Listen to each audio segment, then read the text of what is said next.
All right, welcome everyone. Thanks for coming through, folks that are in the room, folks that are online, folks that are watching this recording. Good morning, good afternoon, good evening, wherever you are. My name is Dylan Rodríguez. I'm here in my capacity as the co-director for the Center for Ideas and Society at Riverside, UC Riverside. I'm also here as a professor in the Department of Black Study in the Department of Media and Cultural Studies. It's a privilege to welcome everyone to today's conversation roundtable event titled What's Genocide in 2024, a roundtable with former U.S. political prisoner Jalil Muntaqim. So I'm really honored you're here. I cannot overstate that feeling that I have that you're here. I'm going to introduce you thoroughly, if that's okay. I'm grateful to co-sponsor this event as part of the Decolonizing Humanism programming stream that I proudly curate at the Center for Ideas and Society. The fellow co-sponsors for today's conversation include the UC Riverside Health, Humanities, and Disability Justice Initiative and the Blackness Unbound Faculty Commons Group. Please know the event is being recorded for potential posting on the Decolonizing Humanism YouTube channel. Captions should be available on your Zoom interface if you're online. So for people that are unfamiliar, at this point, I think most North American universities include institutional land acknowledgements in the introduction of campus events. I respectfully refuse to participate in that practice. I've joined many others who reject the official version of the land acknowledgement because it's come to function as a normalization of colonial power rather than a meaningful challenge to it. I welcome you instead with an encouragement to embrace the imperative of activating collective, serious study and activity. That's what we're doing together today. That at minimum denormalizes the conditions of occupation, anti-Black violence, and coloniality in and beyond the University of California. I continue by honoring Rupert and Jeanette Costo's legacy of reclaiming, protecting, and sustaining Indigenous presence at UC Riverside. Their life work continues to sustain an Indigenous epistemological, archival, and physical presence in this institution that would not exist if not for their foundational efforts. The University of California is a settler colonial institution that occupies unceded land and ecologies continuously inhabited by the Cahuilla, Tonga, Luiseño, and Serrano peoples on and around what is now the Riverside campus.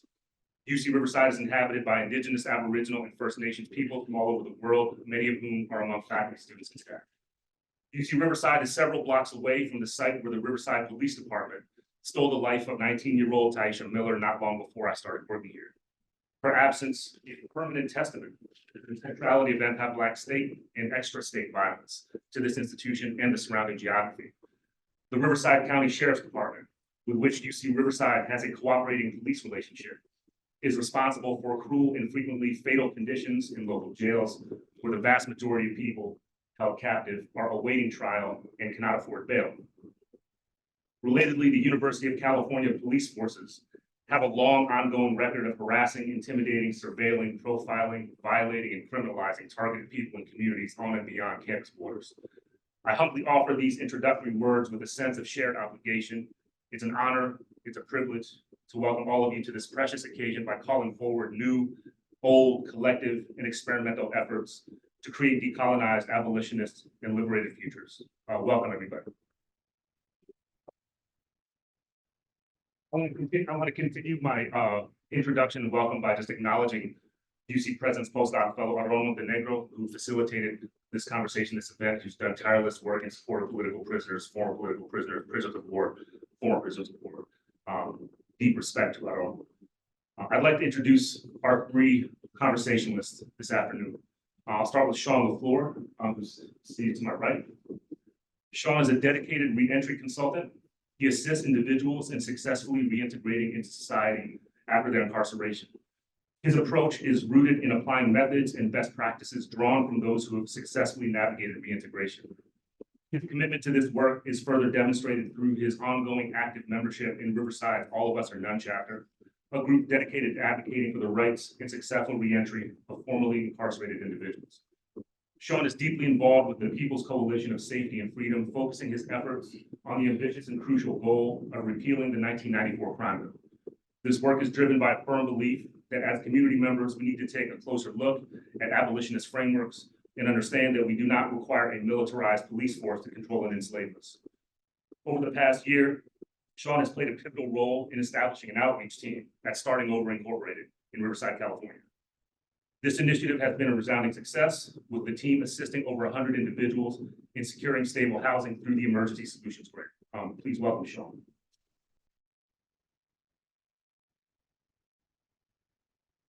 Our other conversationalist who's on the webinar, Thandi Chimurenga. Well, first of all, most importantly, my longtime friend. I think we've been friends for more than 20 years, Thandi. I think it's going on 25. Thandi is a Los Angeles-based journalist and writer.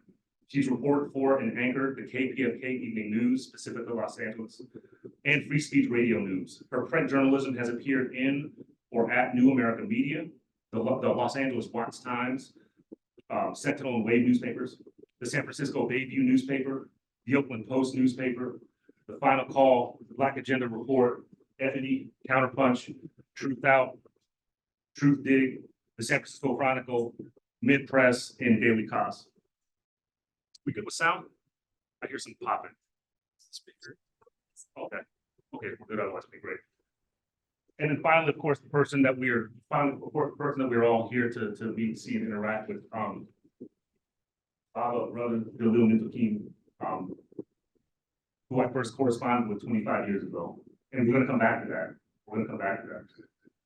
Jalil A. Muntaqim was released from prison to parole on October 6, 2020, after being confined for almost 50 years. Jalil is a veteran member of the Black Panther Party and the Black Liberation Army. The co-founder, along with deceased comrade Sister Safia Bukhari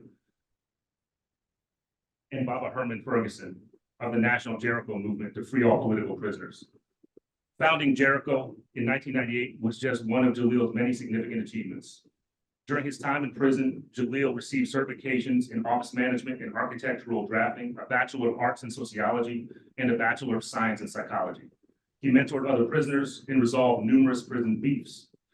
He stood by his principles and maintained the highest level of discipline, integrity, and self-respect, and respect for others. I'm honored to pass the mic to Jalil Muntaqim. Please help me welcome him.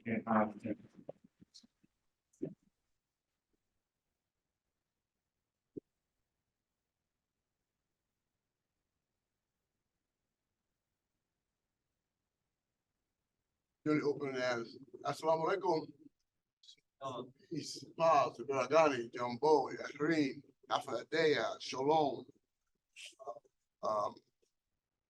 Haping, whatever your native language is, I wish to greet you in peace and solidarity. I am Jalil Muntaqim. I'm a veteran member of the Black Panther Party and the Black Liberation Army. I spent 49 plus years in the United States penal system, prison system. And as a result of my incarceration, because of my engaging in struggle of resistance in this country, resistance against capitalist imperialism and white supremacy, and as a result of having lived in a social order that dehumanizes, degrades, and devalues the lives of Black, brown, and indigenous people, we've engaged in an overall broader struggle outside of what occurred during the Civil Rights Movement, what occurred during the Black Power movement, and what is occurring today. And we continue to find resistance on college campuses across the country.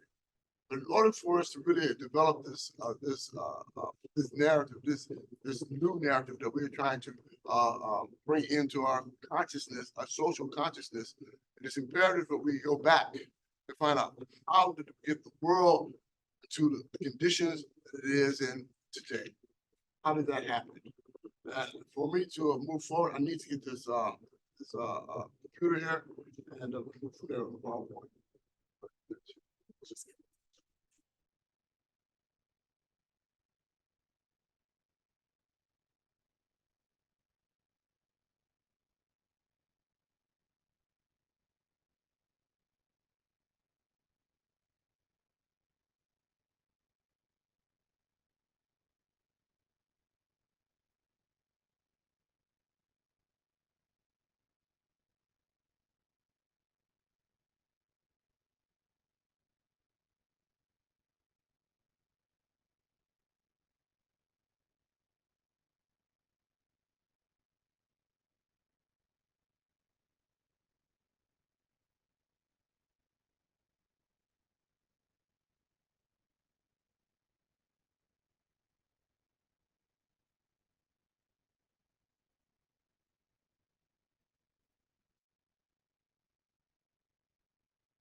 You expand your screen on that.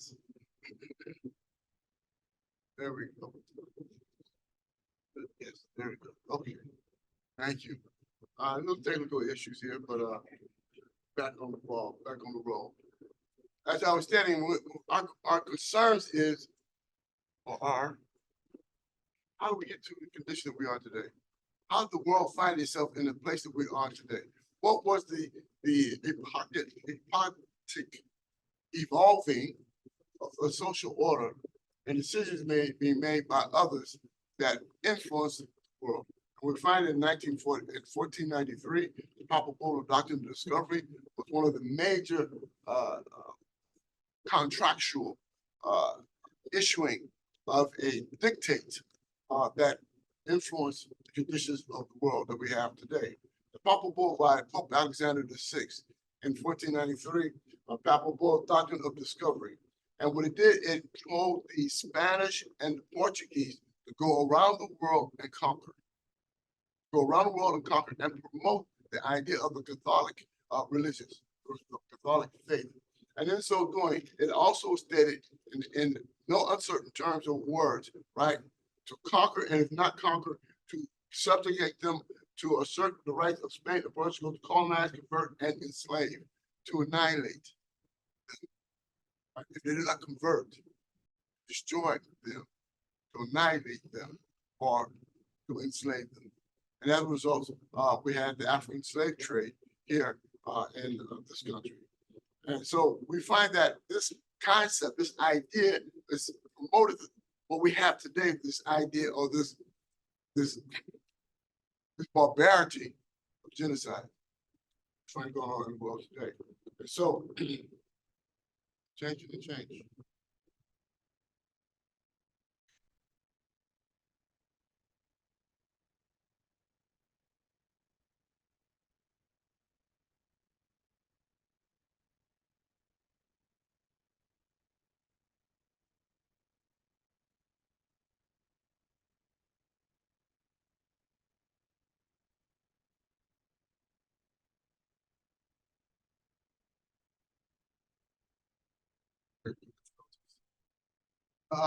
And so we find that, for example, the Incas, right, were destroyed, were annihilated, right, by the Spanish, the conquistadores, right? This is one of the depictions of the battles of the Incas, them being wiped out, annihilated. You know, talk about the slave trade, right? Look how they treated African people, right, in their slave trade. You cannot tell me that today that this country is not traumatized. We live in a traumatized nation as a result of this original quote unquote sin, right, that has not been resolved to this very day. The same people that they enslaved, brought to this country, captured and enslaved, brought to this country, African people that they enslaved and brought to this country to be exploited are the same people who are being exploited today. Super exploited today. Black, brown, and indigenous people. You look anywhere in the world, anywhere, I don't care where you go. New Zealand, Australia, South Africa, Germany, France, Brazil, Caribbean, find that the black man, black person is downtrodden. Wherever you look in the world, it's downtrodden. Why? Why? Because we have lived in a process in the system of the last 400 years of white supremacy. The idea, this aberrant idea of white supremacy, because of kind of destruction that goes on all over the world. So we find the Atlantic slave trade, but we also find, in terms of Atlantic slave trade, resistance, right? Y'all remember the movie Amistad, right? Right. The General Zenkiu, right, took over the ship, right, and fought back, and was able to get he and his people back to Africa, the west coast of Africa. I think it was Liberia. Resistance. This is a tradition that I come from, right? From resistance. We'll talk about that as we move forward, right? After the Civil War, the Emancipation Proclamation, right? It's important for us to understand what the Emancipation Proclamation did. And one of the things it did was create conditions from which those emancipated Africans was able to build towards their own nationhood. establish their own degrees of sovereignty, right? There was a field order number 15. As you read this here, right, it says that they will recognize and maintain the freedom of such persons that will do and do not act and repress such persons or any of them in any effort that they have to have their actual freedom, right? The idea of freedom is something that we hold dear, right? But we cannot be half free, right? We cannot be almost free, right? We have to be free.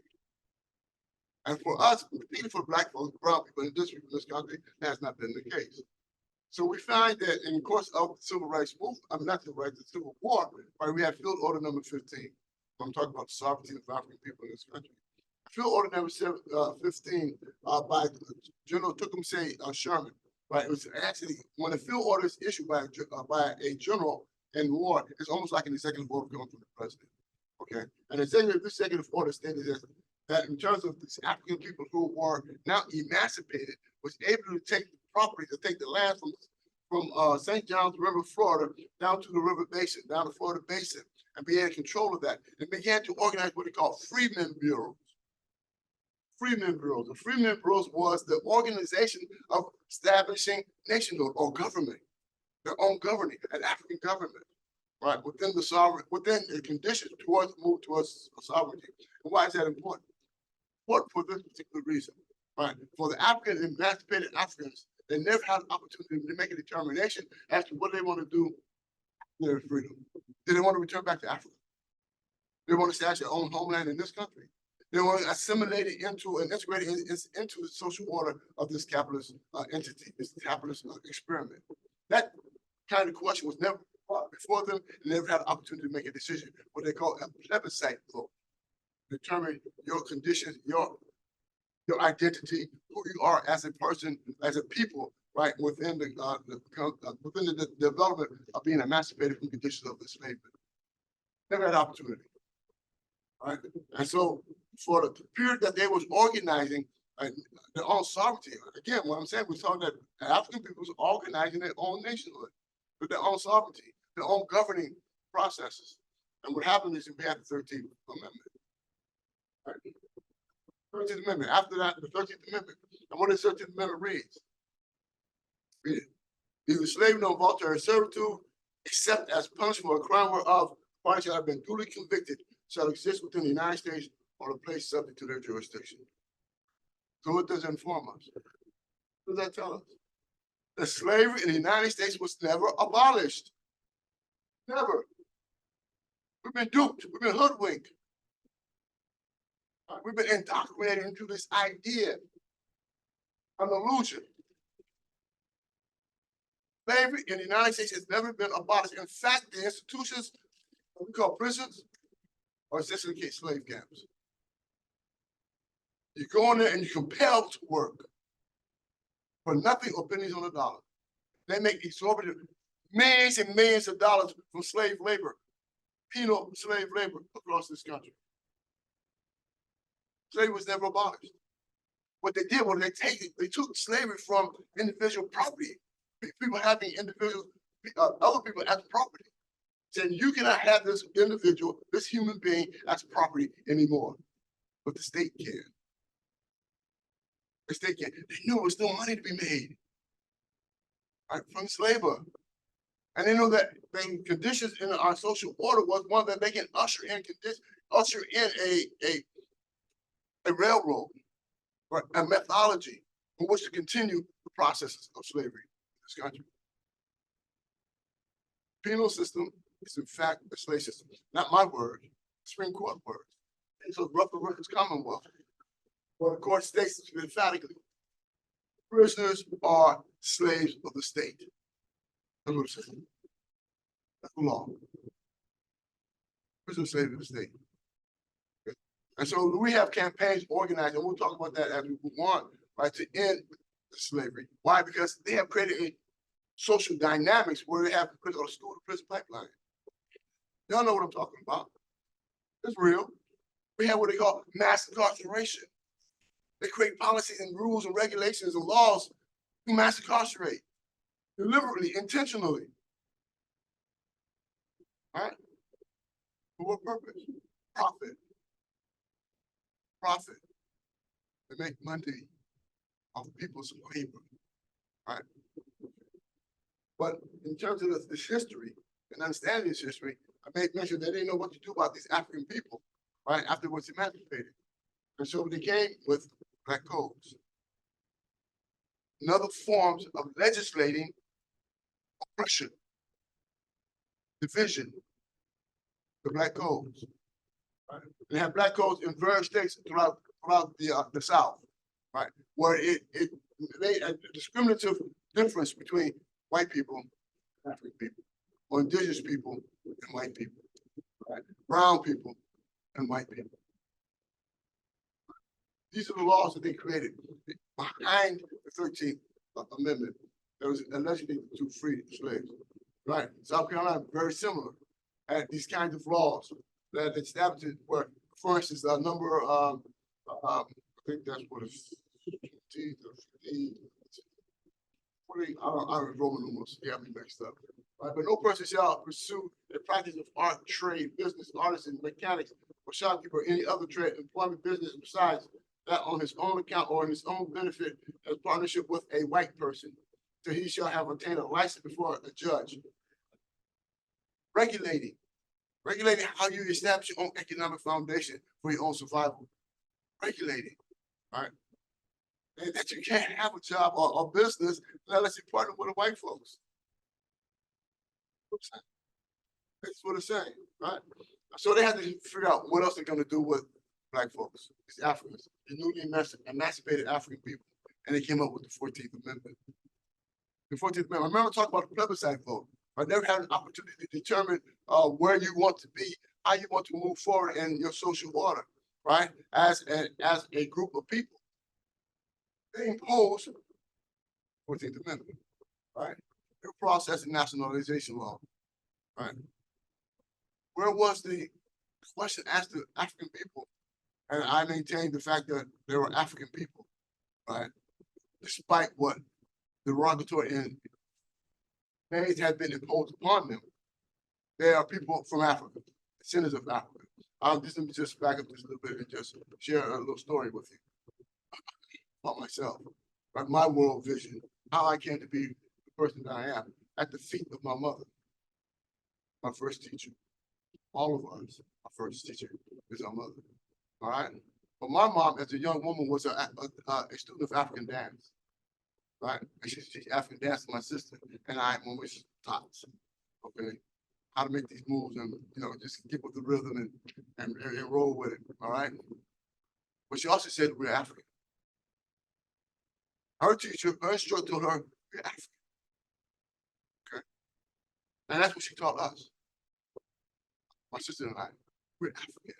Don't allow nobody call you a Negro, a coon, colored person, or any other derogatory name that have been imposed upon the emancipated Africans, right, in 1861, and 1863, 1865, right?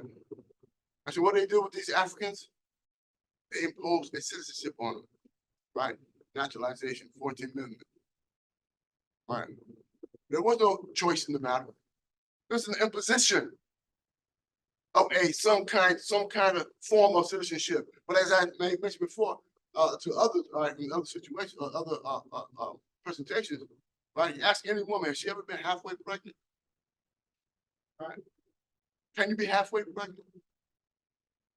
Is that a possibility? Almost pregnant? All right. I just want you to get the better understanding and knowledge of what I'm talking about. How can we be second-class citizens and treated as second-class? Either you're a citizen or you're not. Right? And the 400 years that we have been in this, 400 plus years that Africa been in this country, we have not. We're full-fledged, quote-unquote citizens in this country. Never have been and never will be. Because we live in a system based on the ideal, the average idea for what? All right. And where it comes from, where it started from? 1493. All right. Let's continue. And so after the 14th Amendment, they came with the civil rights along the 15th Amendment. Now what we're going to do about these African people. All right. Now we gave them citizenship, or less citizenship. Now we're going to allow them to vote. we allow them to vote. Well, hey, 15th Amendment says they did. They allow black men to vote and not white women. They have us upset about that. Right, allegedly. Okay. Those are the conditions. Right, and we evolve into civil war, right? That happened then, and we're going to talk about what's coming up in the future. Perhaps we don't know. We're going to see what's going on. All right. On account of race, color, or previous conditions of servitude, was ratified. So what happened with the voter rights law of 1964? Voter rights law. Why do we need that? We're supposed to grant the right to vote in the 15th Amendment. Why the Voting Rights Act? Because we've been treated as less than, dehumanized. There's a case called Plessy versus Ferguson, right?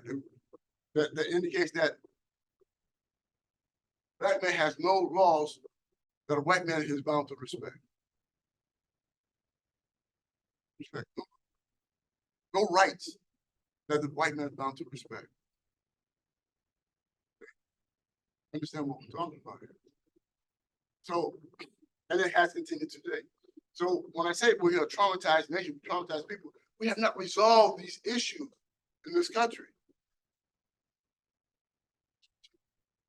So, as I talked about, they were building what's called freedmen bureaus and managed establishing their own nationhood, their own sovereignty, their own governing. Along came the Hayes-Tillman Compromise, like 1877. Rutherford B. Hayes had won the electoral vote for president. Samuel Tillman was one of the popular vote. Samuel Tillman was a Confederate, right? Running for office. And what happened is they said, we have to compromise because they said it was a tie. The Confederates did not want to give up the idea that they cannot have a person as a president to reestablish, of course, slavery. All right. And so they decided to listen, tell Yankee troops be removed from the territory that was safeguarding the newly establishing African governing, right? From St. John's Rivers to the Florida Basin. St. John's Rivers, that's South Carolina, right? To the Florida Basin was under control of these emancipated slaves, emancipated Africans who are now building their own sovereignty. What happens after that? He removed the Yankees, the soldiers, the protective soldiers, that block of the safeguarding those as they were building their own nation, removed them, and what we have behind that, 100 years of lynching. 100 years of terror. Straight up. All right? So the Confederates turned into who? Ku Klux Klan. Ku Klux Klan. We gotta look at this history, we gotta understand this. Okay? Now what the impact it has had on this nation. 100 years of nation. Yes, that kind of barbarity, that kind of savagery. This is part of the history of this country. That's the reason why I didn't want you to talk about critical race theory. But critical race theory is truth telling. It's telling the true truth of this history of this country. And they don't want their children to know how barbaric, how savage they have been throughout history. Right? Remember, this country began with a genocide of the indigenous community, indigenous nation. That's how they built this nation, right? And the theft of nations of Mexico, right? Like Arizona, like Colorado, like California, like Texas. Or they always want to cry, remember the Alamo. Yeah, when they got the budget kicked. People's lands. You understand what I'm saying? This is the nature of this imperialist entity, this experiment that we call the United States. Let me go on. And so on April 6th, I just want to highlight this, what happened on April 6th, 2021. What is this about? We know that if Black, brown, and Indigenous people were doing what these people are doing right now, right, there would have been bodies all over the Congressional Plaza. Anybody doubt that? they would have unloaded. If black and brown people was doing that, right, taking siege of Congress, why not these people?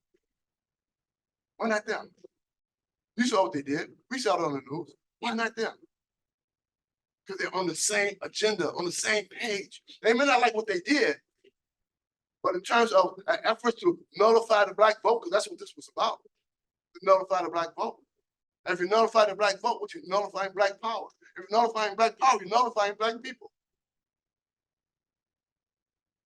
Taking away the power. That's what they want to do. Take away the power for black people. They feel threatened. Because of this aberrant idea of white supremacy. They have to have a world that's divided between the superior and the inferior. And they impose this idea of inferiority. That's why they have these wars, these struggles that's going on around the world.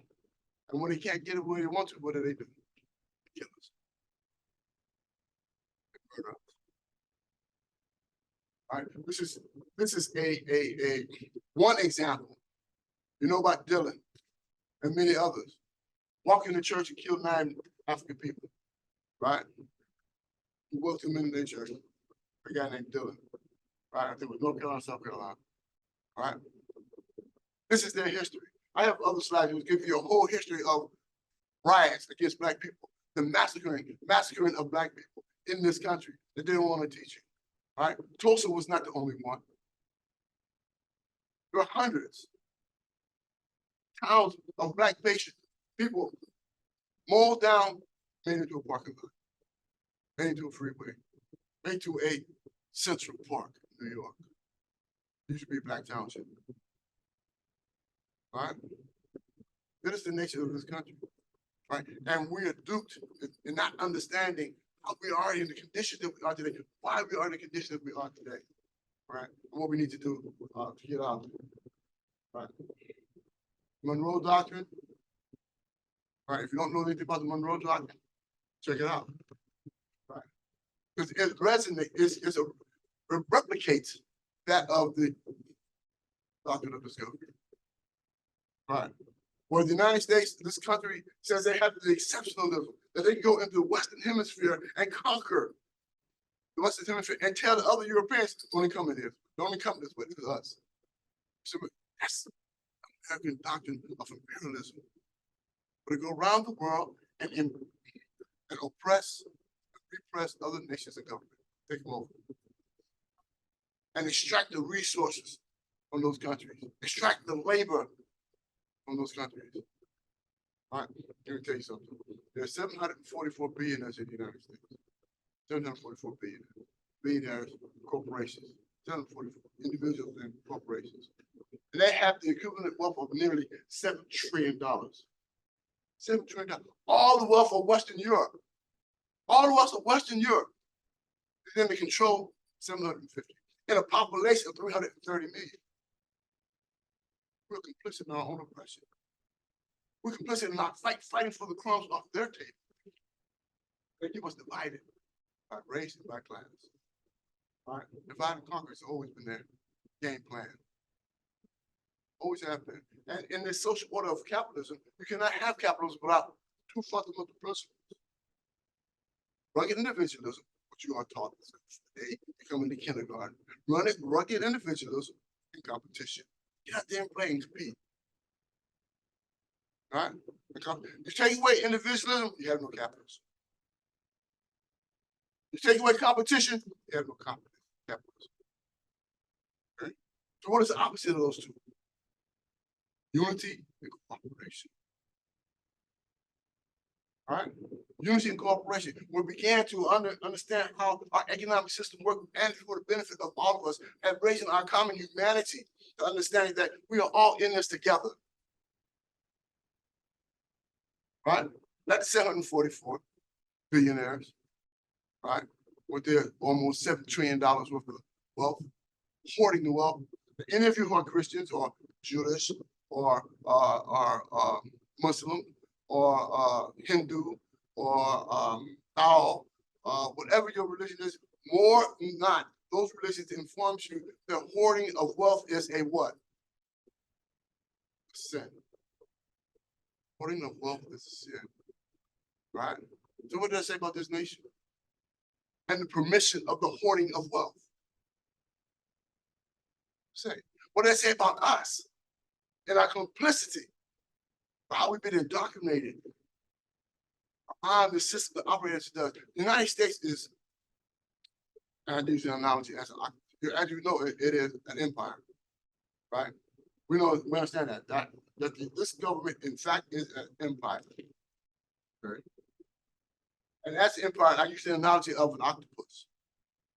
Octopus who has tentacles all over the world, sucking up the resources, the labor and the material resources of other countries, and hoarding it. Right? And every once in a while, those countries have a revolution, right, or a struggle, and they cut off a tentacle. Yeah, to cut off a tentacle, there. And what happens? The tentacles go back. Why? Because the head is still there. The head is still there. Who's in the head? We are. We are. Okay. And so, for understanding that analogy, right, we also understand this. The empires are not destroyed. History tells us. History tells us that history is not, that empires are not destroyed from external forces. Has not, will not. Right? History informs that empires are destroyed from internal forces. When people inside the empire say, done. All right. Finish. Tired of the bosses, right? The entities of control, right? To control our lives in a way that does not benefit us. Does not benefit us. And that's the argument that we have going forward. All right. I made mention of the fact that we are a traumatized nation. All right. Black people are traumatized. And no way in hell people can live in a system of white supremacy for over 400 years and not be traumatized. Not be traumatized. To not be shaped and formed by those conditions of being considered inferior, inhumane, or absent of humanity. Devalued. 1968, Dr. Martin Luther King went down to Mississippi, right, to support the sanitation workers strike. Right. And if you remember, some of you young people saw Eyes on the Prize or some other documentary about the civil rights movement and the assassination of Dr. King, right? But those sanitation workers, right, in their protest of their living conditions, working conditions, wore a placard, body placard, full body placard, front and back. You know what it said? I am a man. Why would they have to wear a body placard stating, I am a man? Why was that important? Because the way they've been dehumanized, devalued as a human being. 40 years later, what do we have? Hashtag what? Black Lives Matter. What changed? What happened? Who didn't know that Black Lives Matter? That's the question I have. What? Black Lives Matter. Who didn't know that? See the system? See the conditions which we are navigating? Right? And so Malcolm X once asked the question in one of his speeches, I think it was Message to the Grassroots. Talk to the angels. Right? Who created conditions in your mind that you're inferior, that you're less than? Right? What is white skin privilege? Huh? How can white skin have more privilege than we allow that to happen based upon how we've been indoctrinated in a social order based upon the ideas of inferiority and superiority, white supremacy? You understand? All right. And so in October 25th, 2021, myself and comrades, we organized. I didn't go into all the history of things that we've done and I've achieved over 49 years of my imprisonment. But this is one of them, I consider one of the crowning achievements. Right? October 25th, and let me give you some background. In 2000, 18, I was teaching a class of African Studies in Attica Correctional Facility, right? And I had a bunch of gangsters, you know, Bloods, Crips, JDs, gangster disciples, and others in my classroom. That's what we ended up in prison, all right? And so I'm teaching African history, and I started from Black history. I'm teaching from 1861, move all the way up to October 66. Now, October 66, there's no way you can talk about the history of this country, talking about Black history, without talking about the Black Panther Party. It came into existence October 14th, 1966. All right. When I started talking about the Black Panther Party, you know what they did? They shut the program down, shut it down, put me in isolation for 4 months. Yeah, I got some stories, but that's another time. 4 months in isolation. Okay. So I contacted my comrades, and I asked them, I said, listen, it's time for us to bring the international jurors back to the United States. We did so back in 1977, 78. We had international jurors come to the United States to deal with issues of political prisoners. Reason why, in 1977, I organized the first petition, UN petition to the United Nations, right, based upon U.S. political prisoners and the prison system. I had international jurors come to the United States and interview certain comrades, certain people inside prison, political prisoners, prisoners of war, and they determined that the United States does in fact have political prisoners. The United States is in denial, right? It's a denial that they have political prisoners. So the denial they have political prisoners, deny that there is opposition or resistance in this country. We know that's not true. That's the bold-faced lie that they tell the world. We don't have political prisoners. But I'll tell you this here. Go to the New York Times of 1978 and look for Andrew Young talk about political prisoners. Right. We organized the campaign to have the recognition of political prisoners, and we organized in 1998, organized a national movement called the Jericho Movement, the National Jericho Movement. In support of political prisoners that exist today. You go to nationaljerichomovement.org and you read about our political prisoners and we're fighting for their release. Nonetheless, I told my comrades in 2018, it's time for to bring the international jurors back to the United States. They said, okay, Jalil, we're going to do that. And I was in isolation. They said, okay, Jalil, we're going to do that, but we're going to add the issue of genocide. Fine, let's do that. Okay. We brought 5 charges. And we had, let me back up. We had an international tribunal at the Malcolm X Betty Shabazz Research and Education Center in Harlem. Appropriate place to have this tribunal, right? We had 9 esteemed international jurors come from around the world to sit in a panel and listen to our testimony for our international tribunal. You can go on YouTube and type in "We Charge Genocide International Tribunal 2021," and you can watch all the hearings. And it was you find maybe about six YouTube hearings on there, or you can go to the website and you can also find the hearings on there. That's not tribunal. We brought 5 charges: mass incarceration, environmental racism, health inequities, position of political prisoners, killing of our people, state-sanctioned murder of our people. Right. And the United States was found guilty by the international jurors on all 5 charges.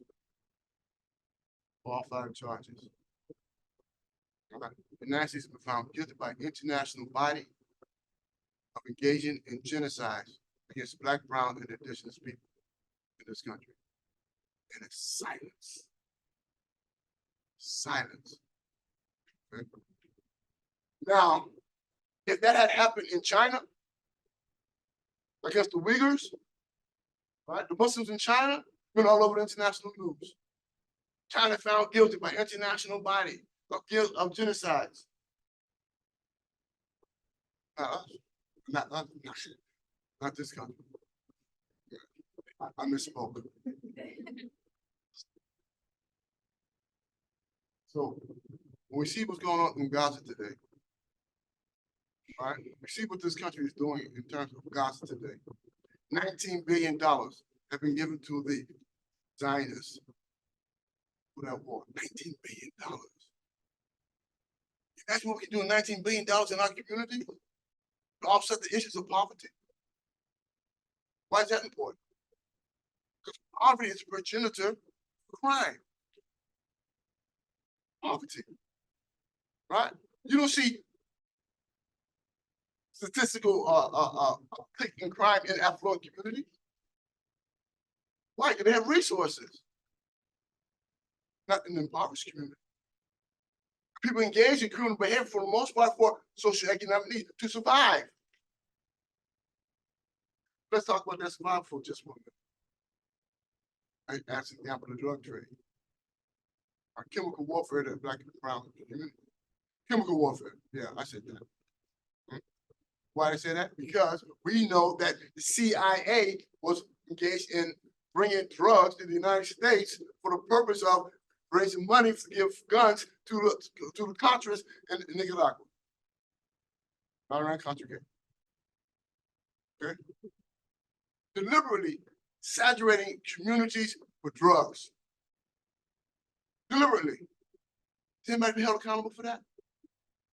Right? We lost 2 generations to the crack. It's government doing that.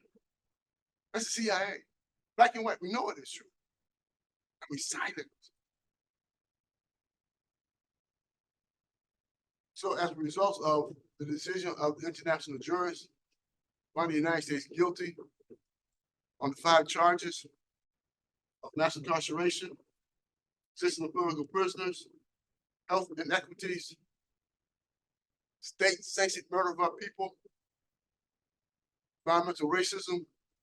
We decided it's necessary for us to divorce ourselves from a system that has caused this kind of harm for generations, for centuries, of Black, brown, indigenous people. All right? And so we're in the process of what we call building the People's Senate. We need to begin to move the process of finding new ways of governing ourselves, right? Being responsible for our needs in our community. We can't depend upon them. We cannot, right? Our dependence upon them lends to our continued oppression. They're never going to think of us as being equal. So we built what we call the People's Senate. I have some pamphlets here, a few pamphlets here that I've distributed to people here. They get the People's Senate. People can go to the Spirit of Mandela Coalition.org and learn about the People's Senate. We ask for you to register and get involved in this process we're doing across this country, right? And it's imperative that you do so. Why is it imperative that you do so? Because we want to end mass incarceration. Right, it's a campaign called 13 Forward to end penal slavery across this country. Get involved, get engaged. Right? Why is this important? Because if you end penal slavery in this country, you change the whole dynamic of the criminal justice system and how it functions, how it operates. It operates for the purpose of profit, to remove the profit. This is the only industry, prison industrial complex, that doesn't care about this end product. What comes out of the system. Because when they come out of the system, they want it to come back. Through the prison pipeline, mass incarceration, recidivism rate. Because it maintains a system of exploitation, a system of slavery. That's not what I'm saying. That's what the law says. The law says slavery. Let the member say slavery. The United States Supreme Court says it's slavery. Prisoners are slaves of the state. Right? If you got brothers and sisters out there in the streets, hanging out, think it's an honor to go to the penitentiary, to go to prison, right? Tell them it's an honor for them, ask them it's an honor for you to be a slave. All right, so that's what they're doing.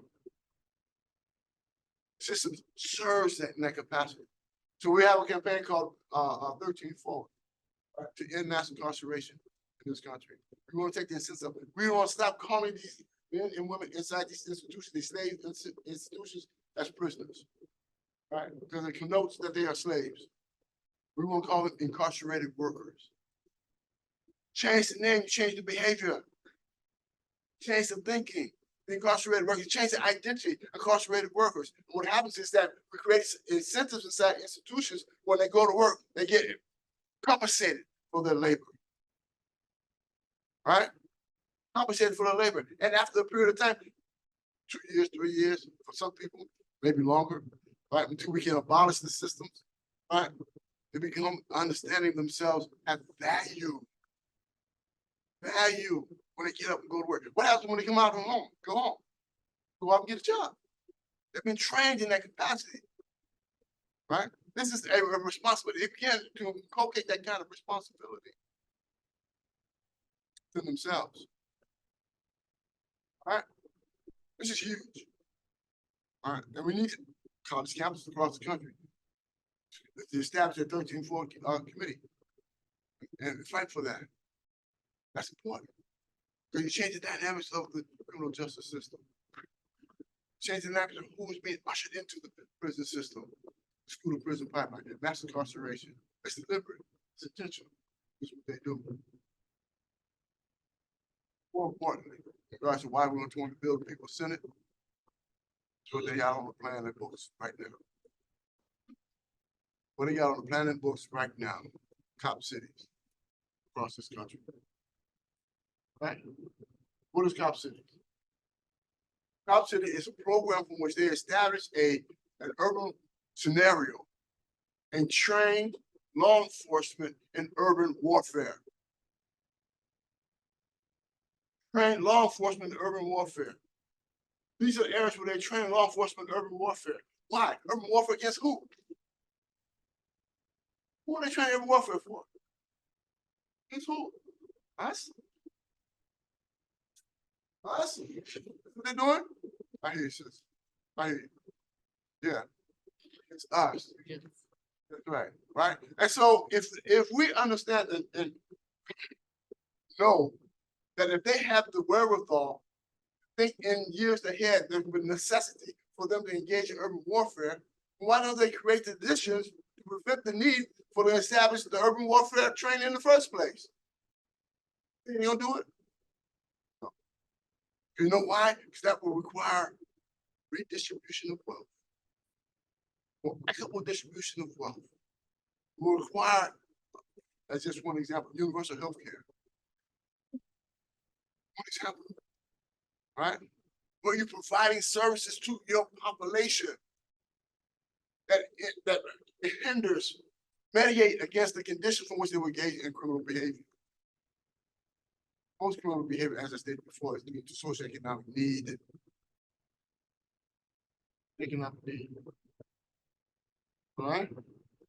So to build top cities across this country, we got to start making very, very critical of what this means. All right? More often than not, they don't organize something and build something and don't use it. Don't use it. They're going to create the conditions from which this training will be applicable.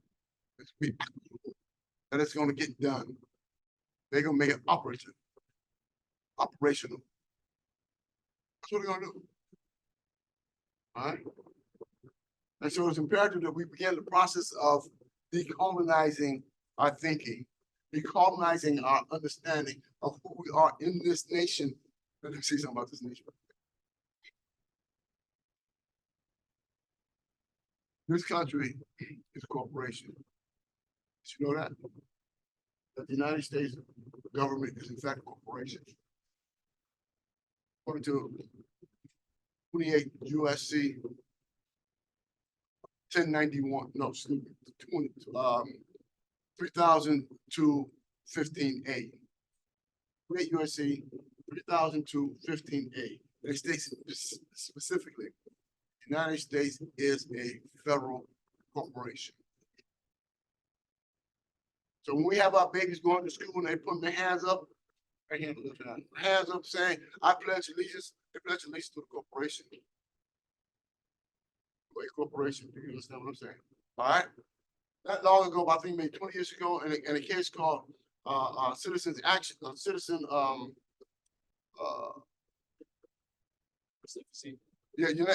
United. Thank you. Citizens United. The United States Supreme Court stated that corporations are people. Huh? Make sense out of that for me. How a corporation become a person? So then when they say for the people, by the people, or by the people, for the people, who are they talking about? They ain't talking about us. They ain't talking about flesh and blood, sentient human beings. They're talking about corporations. For them, by them. That's the reason why we have corporations around the world represented by this government. This corporation representing other corporations to appropriate wealth from other nations. Empire. Empire. Right? Not long ago, my fiance Valerie and I was in Greece. Right. And we was at an international symposium on political prisoners. Right. And one of the things I told the group over there, they were people from France, Italy, Germany, Belgium, Austria, all over Europe and Latin America, Uruguay, Venezuela.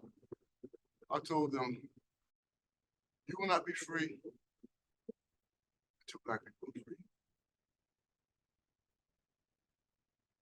World will not be free till Black people are free. Because Black people are the last of the most downtrodden people on the planet. If they rise up, everybody else gonna rise. Everybody else gonna rise. We have effectively ended a system of white supremacy in the world. Okay. For those of you who identify yourself as abolitionists, understand something. The word abolition means to exterminate, to terminate, abolish. All right. And I asked him to expand that word, not only deal with issues of the penal slave system, but deal with anything and everything that dehumanizes, degrade the value of Black people in any place on this planet. Abolish it.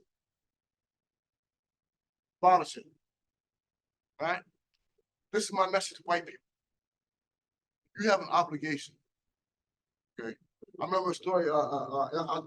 Malcolm X once stated that one time he gave a presentation at Philadelphia University, and as he was leaving, a young white girl came up to him and asked him, "What can I do? Can I help?" He turned around and looked at her, said nothing, and walked away. Later in his years, as he evolved and matured, he understood that was a mistake. He made an error, right? And what he should have told her, go back to your hometown. Tell Aunt Jenny and Uncle Bubba, put down that Confederate flag. Right? Tell them to stop enforcing the ideas of white supremacy. All right. Let me say something else about that. You go to the DSM-V book that is the manual for psychiatry psychologists, right? And you go and check out what it says about superiority complex. What does it say about superiority complex? It says superiority complex is mental disorder. Superiority complex, if I feel I'm superior, right, to anything or everything else, I'm suffering from a mental disorder. So what does that say about white supremacy? They are crazy.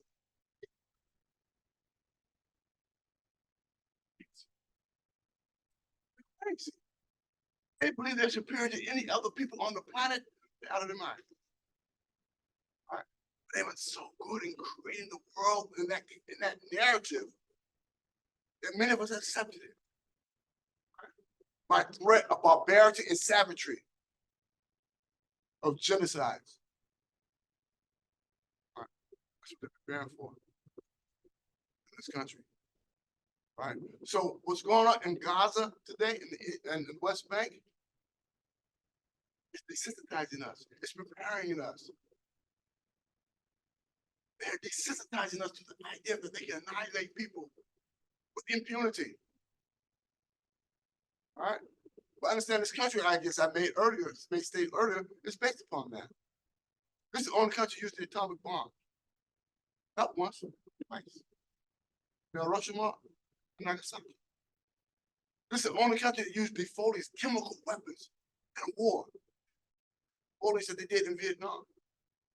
This is the country that wiped up 1 million people within 6 months. 1 million people gone in 6 months over a lie in the Iraq war.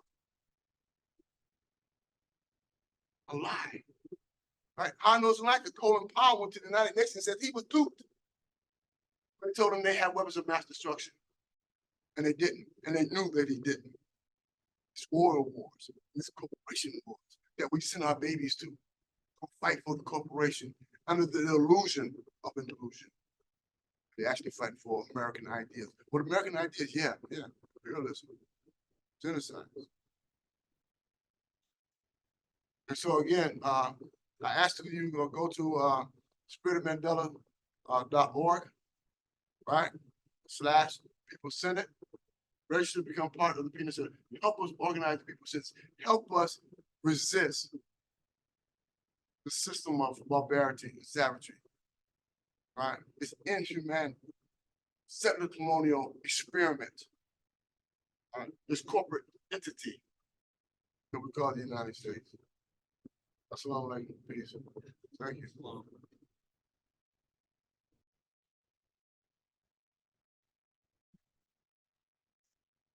Well, we're going to open it up to a round of questions from each of the discussants. We're going to start with Thandi, who's online, and then I'd like to privilege the people that are here in person in the room. So if you all have thoughts and questions that you might want to share, just start thinking about that, because we, want to take advantage of our full 40-some precious minutes with Jalil. And then folks that are online, please feel free to utilize the Q&A component of the Zoom and put any questions or thoughts that you might have up there as well. We'll try to get to that as best as we can. We'll go from there. So I'm gonna start with Thandi, then we'll go to Shaun, and if there's time, I'll have a question. Go ahead, Thandi. Greetings, everyone. Assalamu alaikum, free the land, Baba Jalil. Hope you're doing well today. I am, sis. It was great seeing you the other day, and that discussion presentation we had, that you really light up the audience, and hopefully we continue to do that today.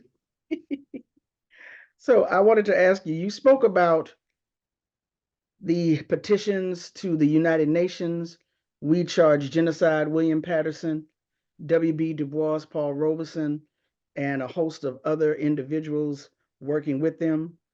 You talked about Malcolm X, or you do talk about Malcolm X and his attempts to internationalize our struggle, take it from the level of civil rights to human rights.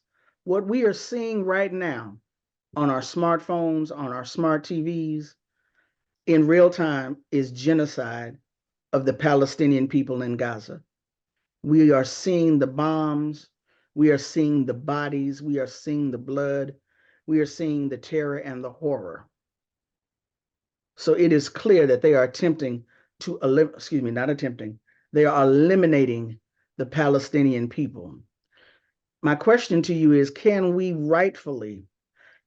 truthfully say that what is currently happening to the Palestinian people is the same thing that's happening to African people in this country, i.e. genocide? Thank you for that question, sister. And the answer is emphatically yes, unequivocally yes. It may not be the same type of military bombardment, but it is a decimation of the population. Let me just share something with the group here in regards to the issues of genocide, so we have a better understanding of how it functions, how it operates. According to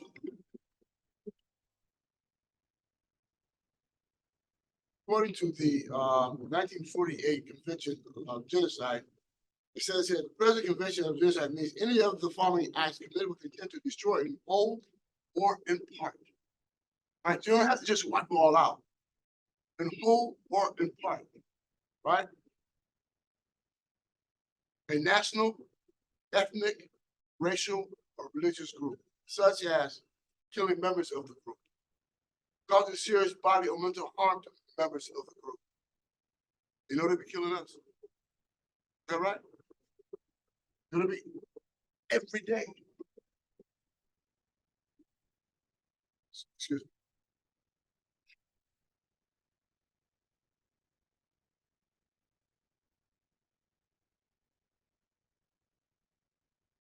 every day. All right, some we hear about, like Floyd, Breonna Taylor, the Castillo, right? But the majority we do not. Not. Black minorities people being murdered in this country every day. Okay, just several weeks ago, they shot a young man 60 times. 60 times.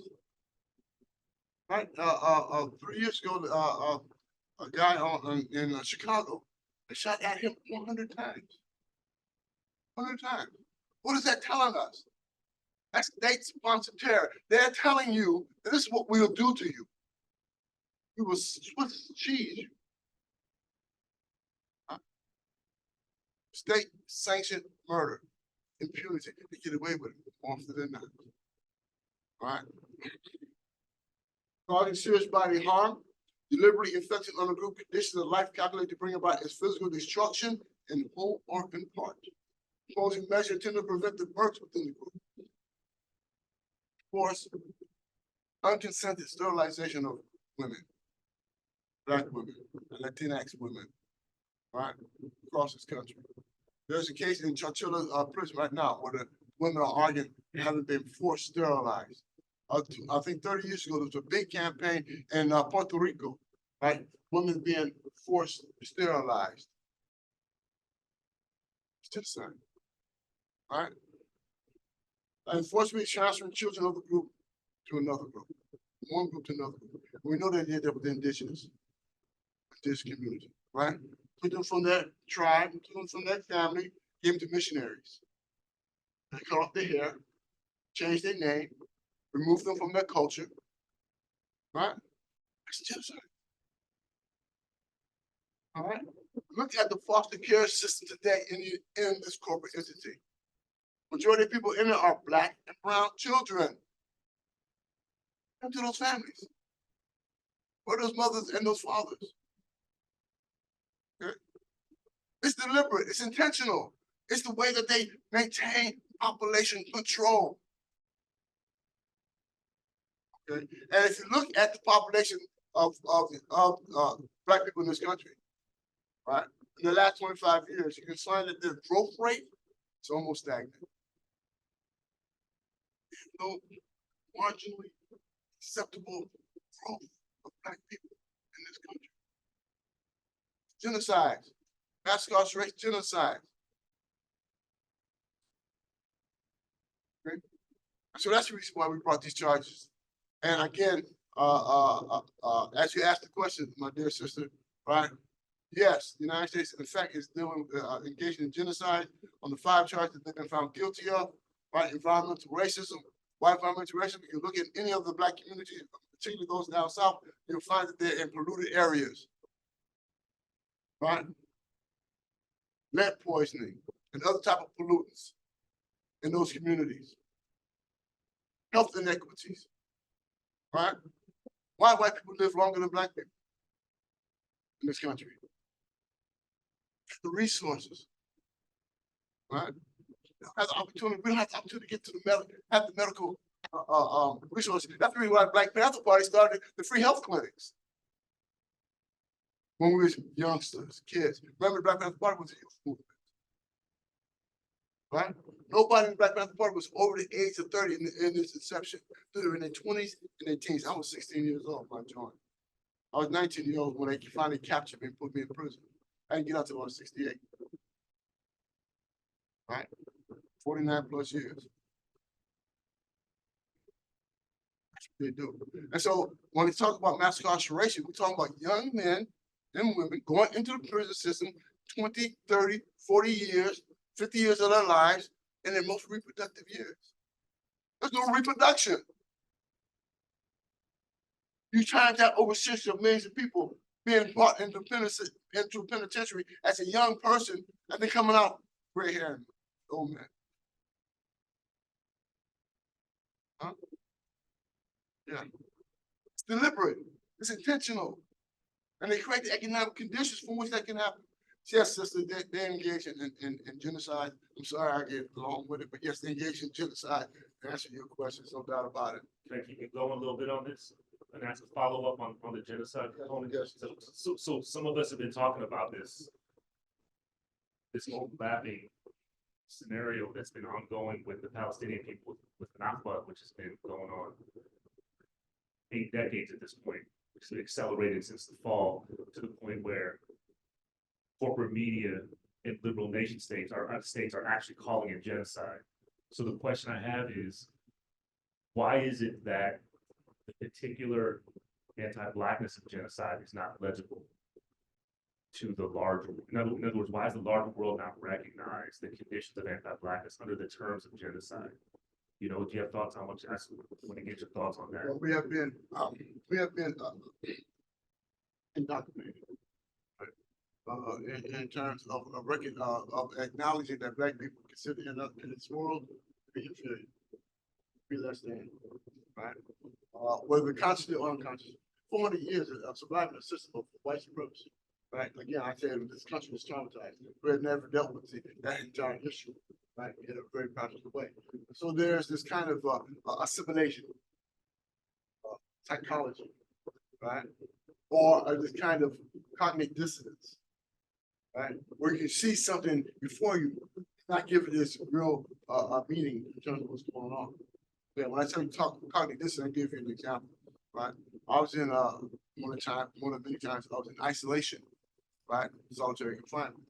And the psychiatrist just walk around and see if everybody's all right. Okay. So psychiatrist stopped myself, stopped the cell that I was in, stopped the cell that I was in, and asked me, are you okay? I'm in a cell 23 hours a day, locked down against my will. All right? That's cognitive dissonance. I said, okay. No, I ain't okay. I said, yeah, I'm all right. I got my mental facilities to withstand this torture. That's cognitive dissonance. That's what we see going on today. I saw a TikTok program. A professor, I can't remember her name, and she was speaking to an audience of white people, mostly academics. And she asked the question, she says, listen, you white people in there, are you willing tomorrow to change from a white person to a Black person? Stand up. None of them stood up. None of them stood up. Why?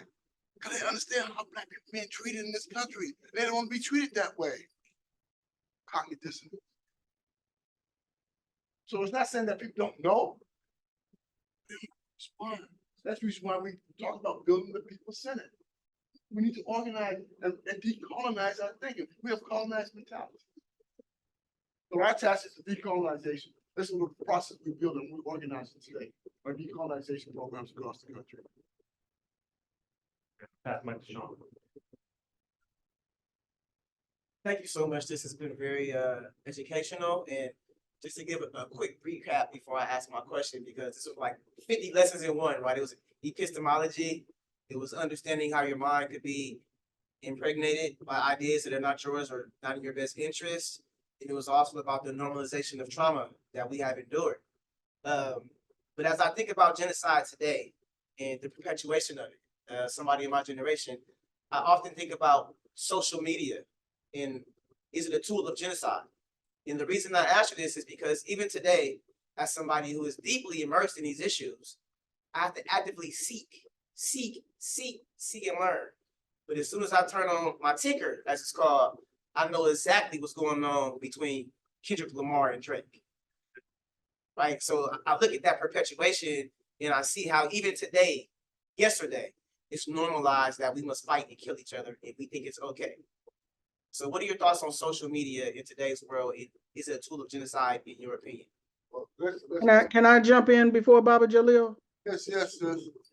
I just want to say real quick, we know, and if we don't know, we should know about the CIA and the government's role in flooding Black communities with crack cocaine, right? The CIA cocaine, the Contra scandal, etc., where they were literally making these shipments throughout South Los Angeles. There have also been stories of shipments of guns being left in certain areas like Compton and Watts for gang members to get them. I saw people talking online recently, and it was a joke, but it was still poignant, I felt. Understanding that that history exists, people have been saying, quote unquote, jokingly, that the government is going around dropping off podcasting equipment in the Black community. Now, we chuckle at that, but I'm just putting that out there. Not do I believe that that's a conspiracy? I'm simply saying that this is part of why the reason why he asked that question. It's a real question regarding genocide, regarding the use of social media in this war for our minds. I'd like to also add to that, that the media institutions are basically the fifth estate, the fourth estate of government, right? Where they use the science, psychology, to indoctrinate, use subliminal seduction as a means for selling products. There's a book called The Mass Psychology of Fascism by Welcome Wright. And he talks about the use of the media, how the media is as a tool to control, population control, right? And to indoctrinate. And so we find that the social media today is used in that capacity as a way to mitigate against any militancy or the evolution of revolution. They want to keep it distracted. It's nonsense. And they use these tools very well, what they call algorithms. Okay, this is science. And it's a science of mathematics of fascism, right? How to create a fascist state. You have to have the people to become compliant. They don't want dissenters. They want people to be compliant. Okay? And they use every means how to do so, to create those conditions. Right? And mass media is one of those tools. Yes, yes. Thank you very much. You know, indulge me. My question comes from a letter you wrote me 25 years ago. So first I want to give you a copy of it. This is a copy dated September 7, 1999. I was young back then. I was in my mid-20s back then, but I wanted to bring this back from the archive.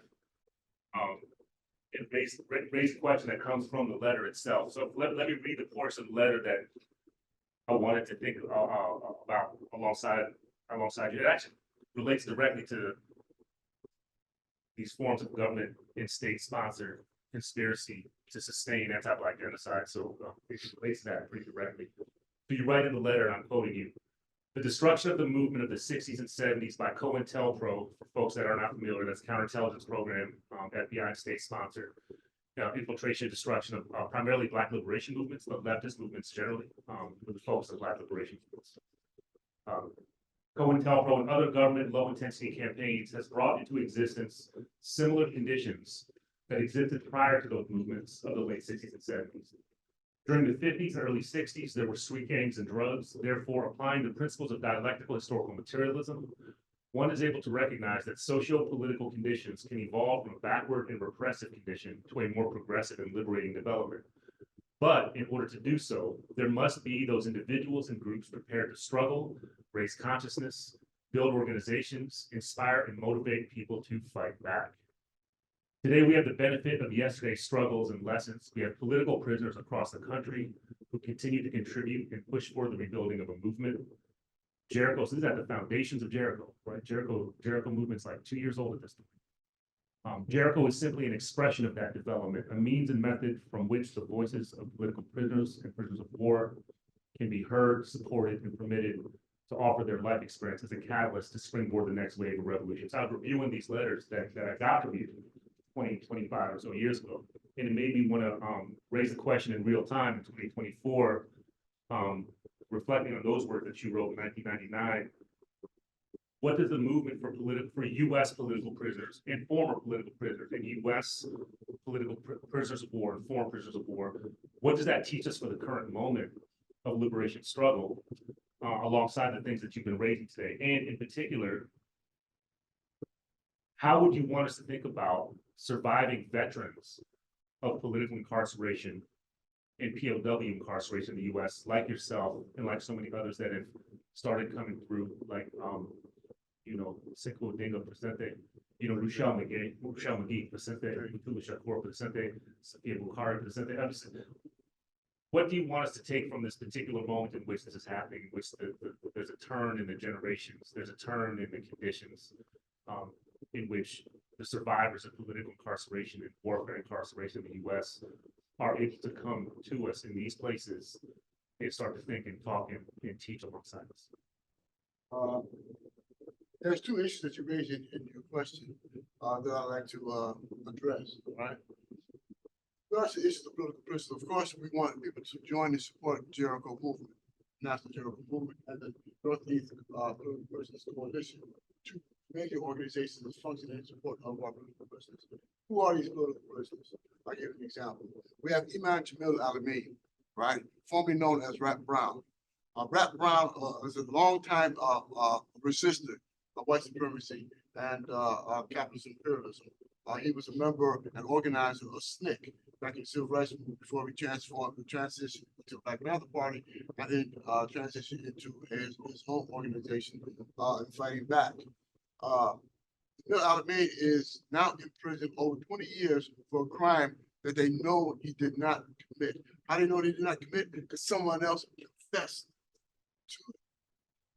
Will meet the description of the person who was perpetuating the crime. Okay, they know he did not do it. He's in prison. Okay, we have a brother by the name of Kamal Siddiqui, right? Federal member of the Black Panther Party, Black Liberation Army, and did time. One home was building his own life, a real life, building a new life for himself after spending years inside prison. Okay, the FBI came to him and said, "Listen, we want you to set up Assata Shakur." Why him? Because he is the father of Assata Shakur's daughter. Right? He said, if you do not help us in setting up Assata Shakur, we'll put you back in prison. He's in prison today. All right, he refused. Okay. We have Ron's Barros, just recently was released. And just share a story about Bronza. Bronza was, 20 years ago, he was granted parole. He went all of his clothes and all of his belongings and from his cell, right, was on his way out the front door, being escorted by the superintendent of the prison. The superintendent got a call from Anthony Gonzalez, who was then the Attorney General of the United States, and told him don't release him. Because he represented a family, a former member, a veteran member of the Black Panther Party, that's not Liberation Army.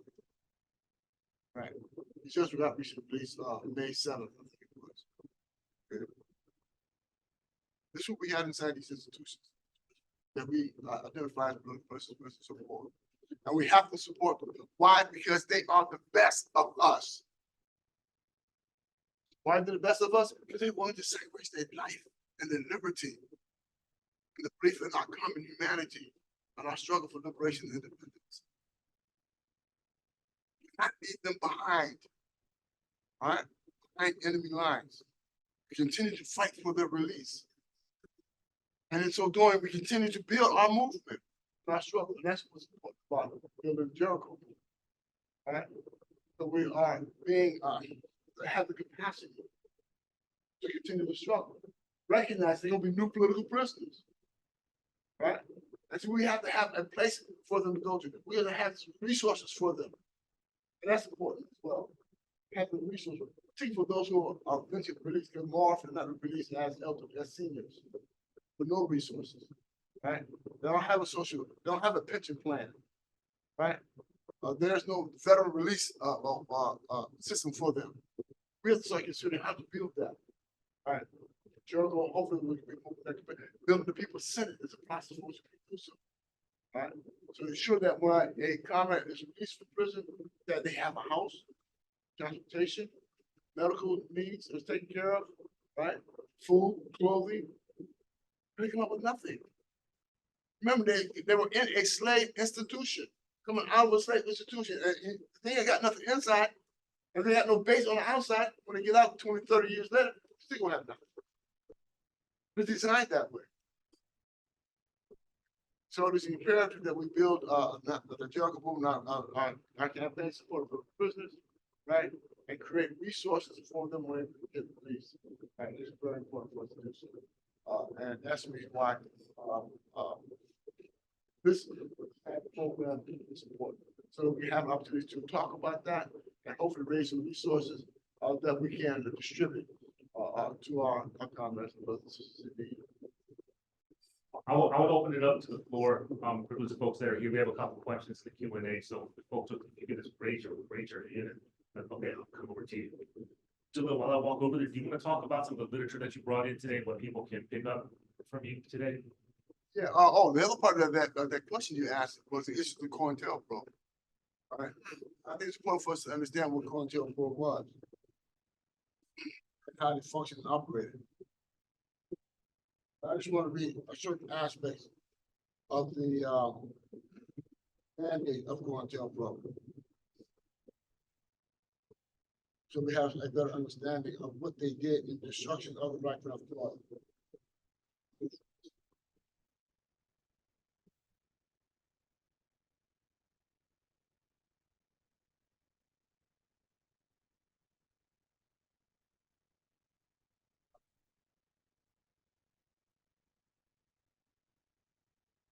Page.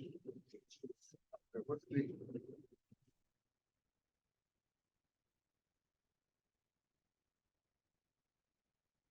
All right. Counterintelligence program, right? That the government applied by the FBI to squash resistance in this country. It began in 1956 against the Socialist Workers Party, Communist Party. Right, evolved from there. But as it came into into the 60s, it primarily directed its attention on Black Panther Party, Young Lords, Brown Berets, and AIM, American Indian Movement. Okay. But mostly the Black Panther Party. Okay. And its purpose was to do this. One, prevent the coalition of militant Black nationalist groups. An effective coalition of Black nationalist groups might be the first step towards a real Mau in America and the beginning of a true Black liberal revolution. Everybody knows who Mau were. Right? Mau were those who in Kenya who fought against the British, brought the first Black president in Africa, in Kenya, Jomo Kenyatta. Right?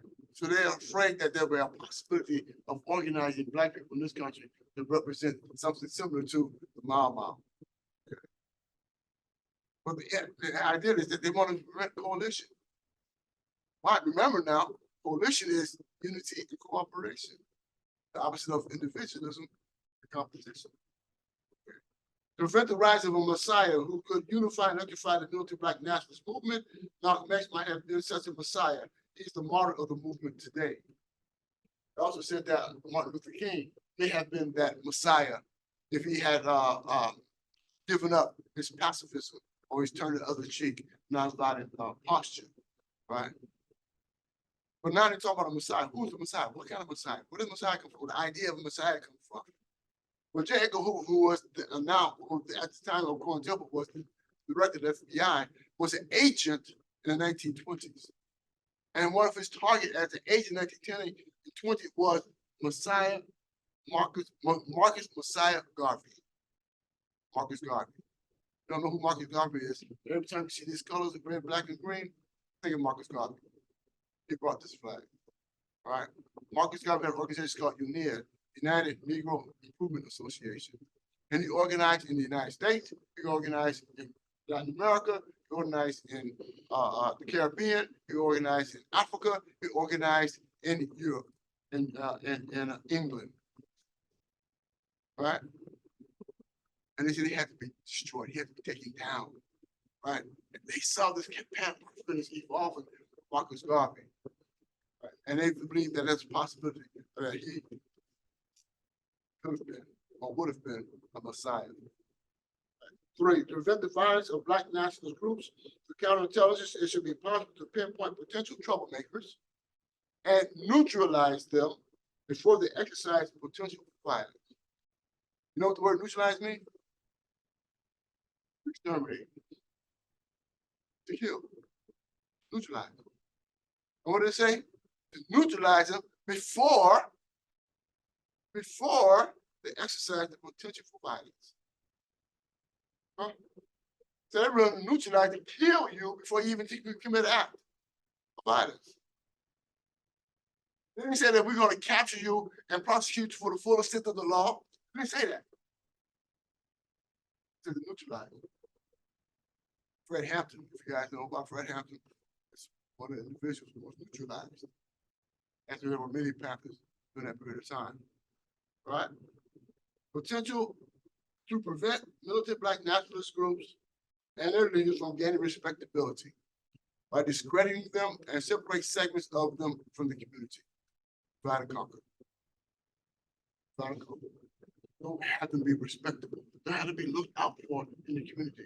They have to be recognized as being an asset to the community rather than a continued liability. They rather promote a criminal, a drug agent, right, than a revolutionary. It's a fact, right? And they said here, the final goal should be to prevent the large range growth in militant Black nationalist groups, especially. The final goal should be to prevent the long-range growth of militant Black nationalist groups, especially the youth. And there's another paper LHM was a letterhead memorandum, whereas he stated that if young Black youth were to entertain, become revolutionaries, they would be dead revolutionaries. Question. Good afternoon, everyone. Firstly, thank you, sir. This has been a true political education. And I couldn't help, as you were talking and explaining the history of, US genocide or genocide in the United States, and particularly the genocide of Black people, I couldn't help but think about, sounded very similar to the history of South Africa, and the kind of research project that I'm doing. So my name is Otandwayo. I'm a PhD student in the Department of Anthropology, and my interest is how is it and why is it, even in the post-democratic dispensation, the post-Nelson Mandela, freedom moment, Black people continue to die in South Africa. Even if we are a majority and we are run by a Black government, it seems that genocide, massacre is a persistent pattern. And so, even also going off of your question, Dylan, on the illegibility of genocide when it comes to Black people, I find that daily, proximity to death that Black people have in South Africa, in all of Africa, we're not having a conversation about what's going on in Congo, what's going on in Sudan as well, right? And let alone, the complete decimation of Africa as a continent, precisely because of who presides there. So it seems to me, rarely there's something when Dylan speaks about the illegibility of genocide when it comes to Black people. It's as though we are synonymous with it.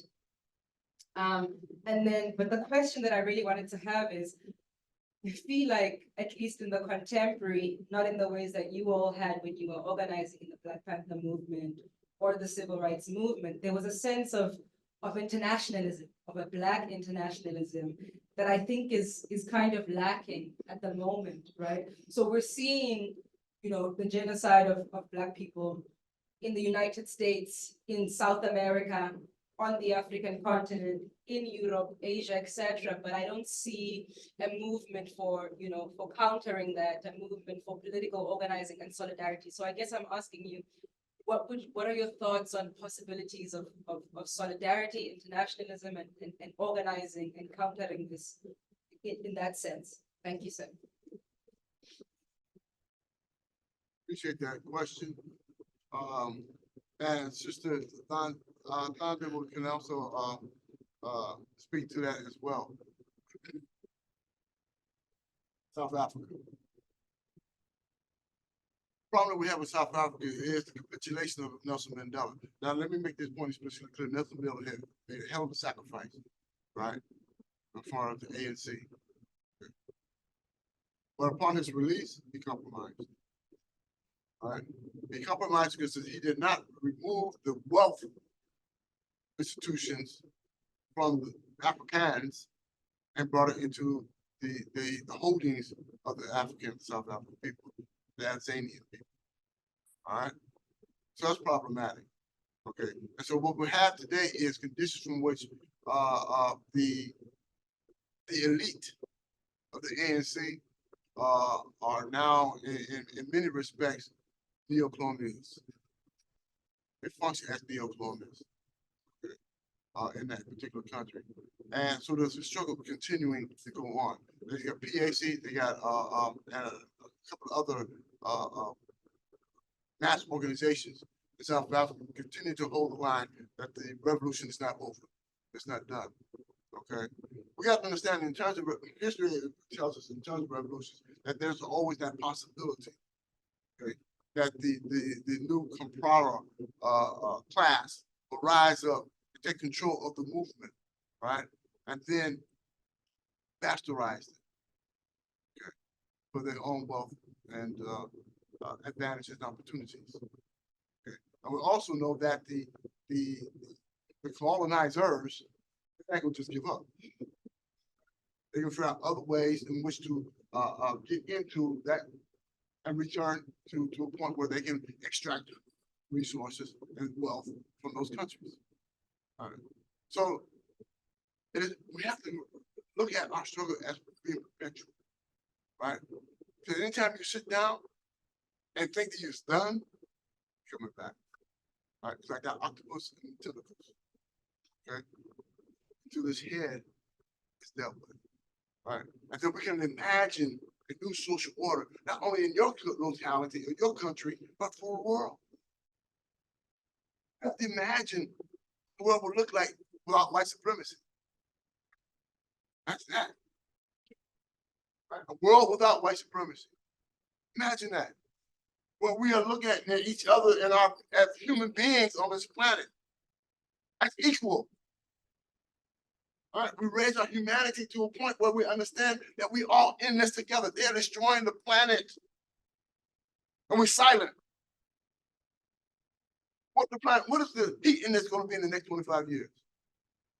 The heat index. Climate change. What's going to be in the next 25 years? They deliberately put in profit over people.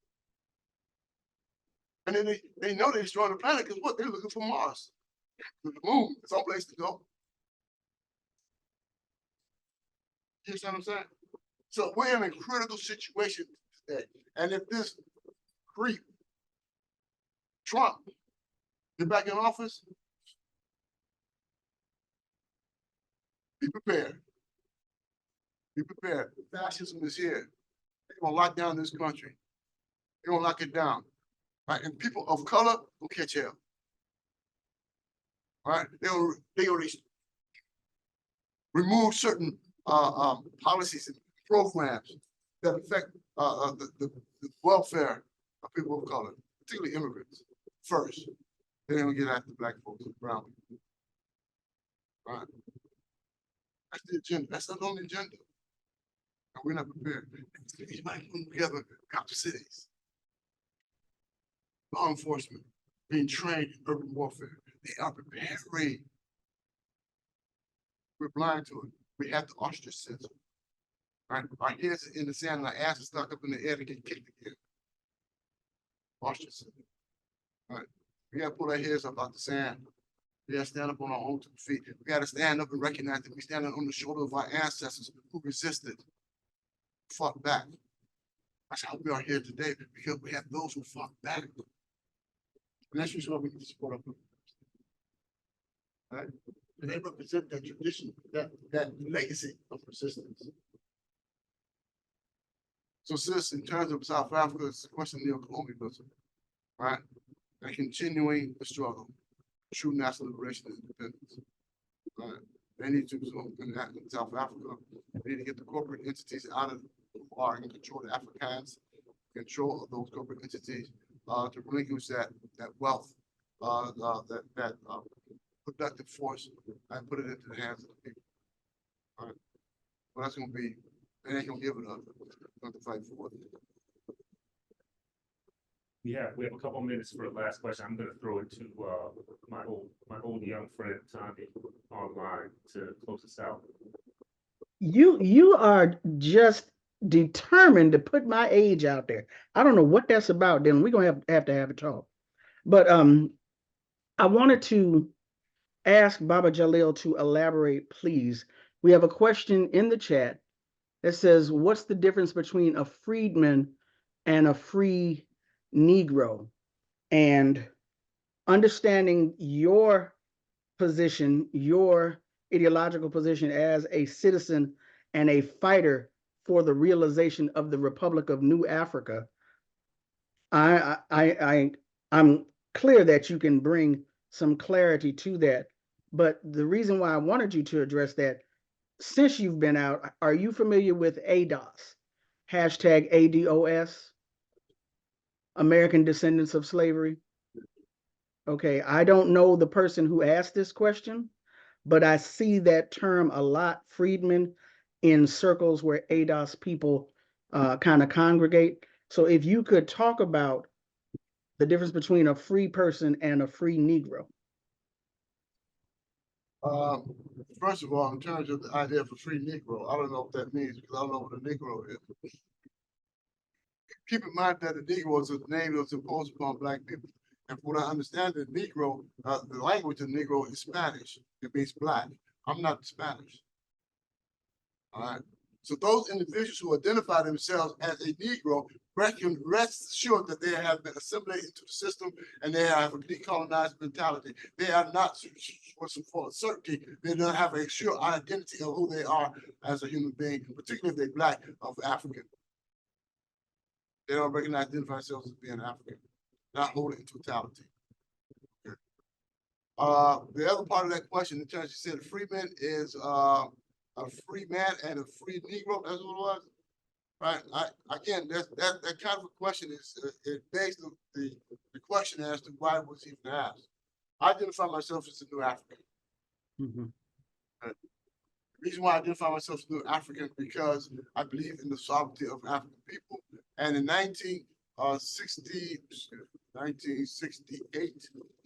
I believe it was, there were a group of revolutionary nationalists, Black nationalists, had a meeting in Detroit at the Reverend Franklin's church, right? Franklin's church. The Reverend Franklin is the father of Aretha Franklin, right? He was a Marquis, a Garveyite. And at that meeting, they decided that these revolutionary nationalists, 500 of them, decided they're going to move towards what they call the Republic of New Africa. And they established what's called the provisional government. Right. And the demand is to retain what is the ancestral homeland of African people in this country, the Black Belt South, where the majority of Black people, African people, still live today. And many of them now are going back or returning back to Black Belt South, right? And that's South Carolina, Georgia, Alabama, Mississippi, and Louisiana. That's the traditional homeland of Black people in this country. Right, and I mentioned before, the golden objective originally in the Emancipation Proclamation and the building of a territory that would be sovereign to African people before they were destroyed by the Hastings Compromise from 100 years of lynching. So the idea of sovereign nations in this country is not new. Right? We have sovereign nations in this country today, but they're not able to practice the sovereignty from indigenous communities, indigenous nations. Not able to practice the sovereignty and wholly because of the systems of oppression that they suffer, and colonization, new colonization that they suffer in this country.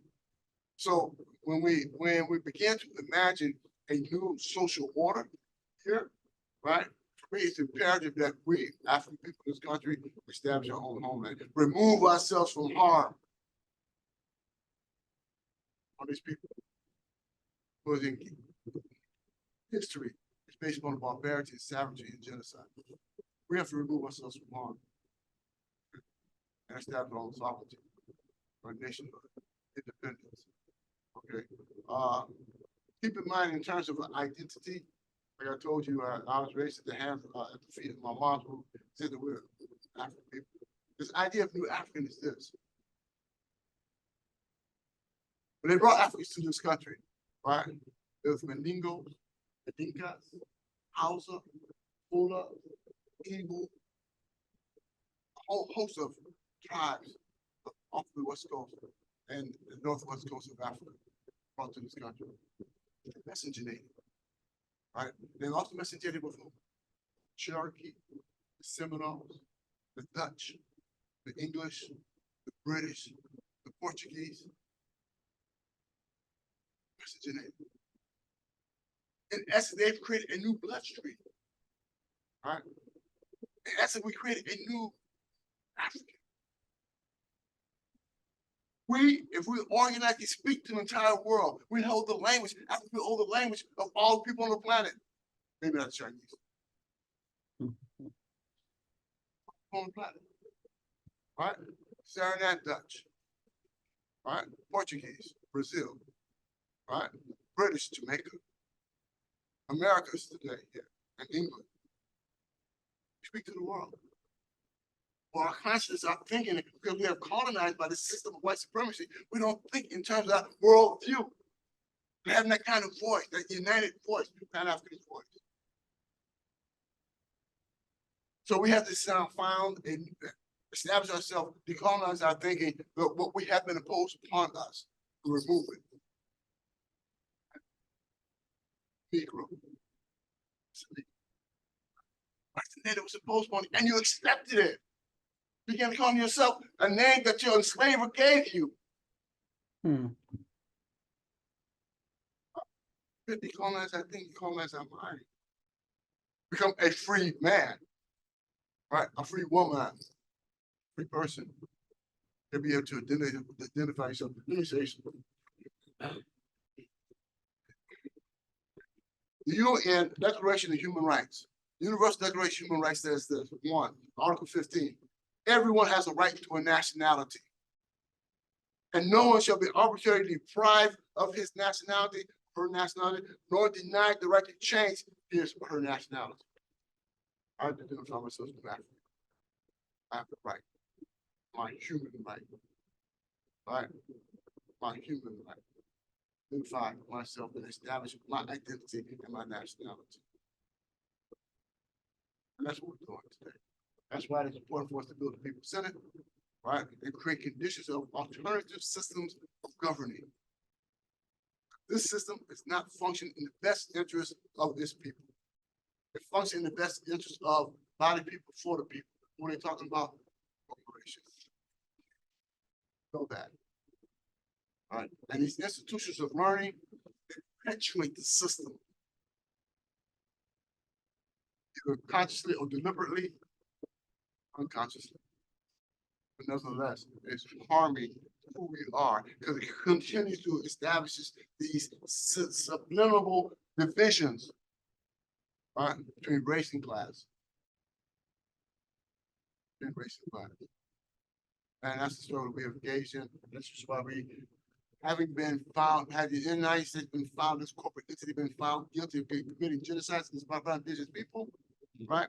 We decided we had to move ourselves from harm going forward. Now, as Thandi made mention, the first time that the idea of genocide was brought for concerning Black people in this country was by the great W.E. Du Bois, the great Paul Robeson, and the great William Patterson on December 17th of 1951, about 4 months after I was born. Right. In 1965, Shabazz, Malcolm X, in his one of his speeches, I think it was the grassroots, right, stated that they are engaged in genocide against us. 1968, Martin Luther King, in his speech, The Other America, stated, perhaps we are involved in genocide against Black people. He said that he felt that he had ushered his people into a burning building. He began to regret the idea of the civil rights movement. And I understand what Shabazz, Malcolm X says. We need to take our struggle out of the civil rights and turn and move it into human rights, make it international. Right. And that's what we're doing.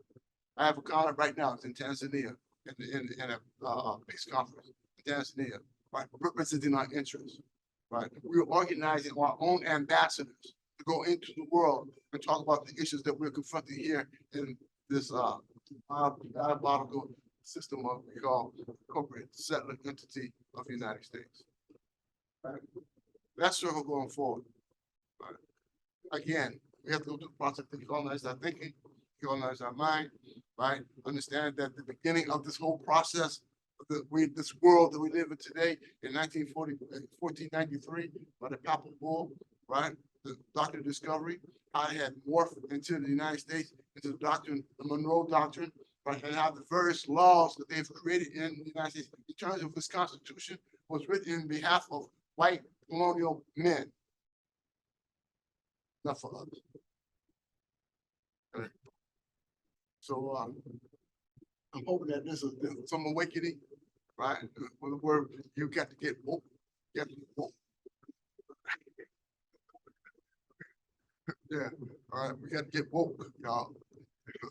And we thank Baba, brother, Jalil Muntaqim, Shaun Leflore, Thandi Chimurenga for this incredible conversation today. Thank you.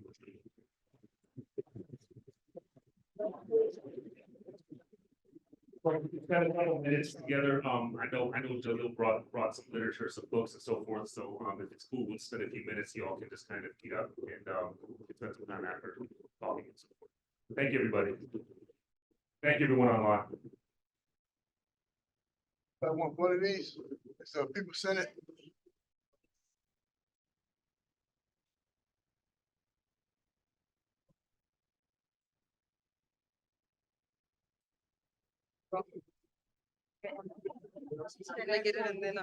Bye, Thandi.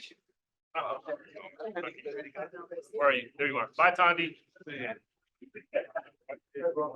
Since you want to come out, we're going to come out and see you soon here. Sorry, you can't come to dinner with us. All right. You want 2 books? One day. One day. Well, I told you when we're going to be in Compton a lot this summer, so we'll be 20 minutes away from you. Absolutely, absolutely. Thank you, Thandi. I'll talk to you soon. Thank you. Love y'all. Take care. Love you. All right. Give up money, right?